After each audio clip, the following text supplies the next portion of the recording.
ମହାଶିବରାତ୍ରି ଶିବଙ୍କ ମହାନ ରାତ୍ରି।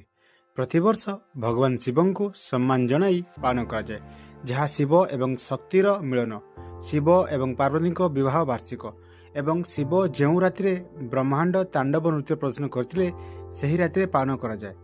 ଏହା ଆଧ୍ୟାତ୍ମିକ ଜାଗରଣ, ଅନ୍ଧକାର ଏବଂ ଅଜ୍ଞାନତାକୁ ଦୂର କରିବା ପାଇଁ ଏକ ଉପବାସ ଏବଂ ଧ୍ୟାନ ମାଧ୍ୟମରେ ଶରୀର ଏବଂ ମନକୁ ଶୁଦ୍ଧ କରିବାର ସମୟକୁ ଏକ ମାନ୍ୟତା ଦିଆଯାଏ।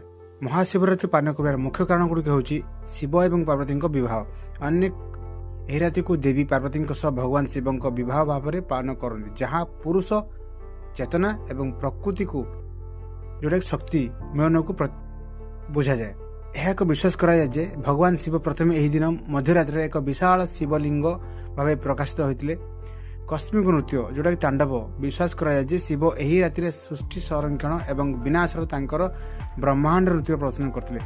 ନୀଳକଣ୍ଠ ଧାର ହେଇ ଯେତେବେଳେ ଶିବ ସମୁଦ୍ର ମନ୍ଥନ ସମୟରେ ବାହାରୁଥିବା ବିଶ୍ୱକୁ ପାନ କରି ବିଶ୍ୱକୁ ରକ୍ଷା କରିଥିଲେ, ଯାହା ତାଙ୍କ କଣ୍ଠକୁ ନୀଳ କରିଦେଇଥିଲା।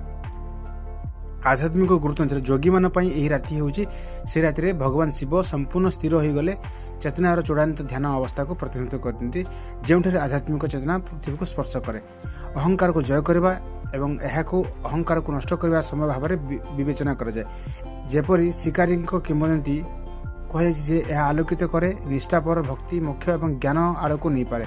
ଭକ୍ତମାନେ ସାଧାରଣତଃ ଉପବାସ କରି ସାରା ରାତି ଜାଗ୍ରତ ରହି ଓಂ ନମଃ ଶିବାୟ ଜପ କରନ୍ତି ଏବଂ ଶିବଲିଙ୍ଗଙ୍କୁ ବେଲପତ୍ର ଅର୍ପଣ କରନ୍ତି। ଏହା ହେଉଛି ଜାଗର ପାଳିବାର ମୁଖ୍ୟ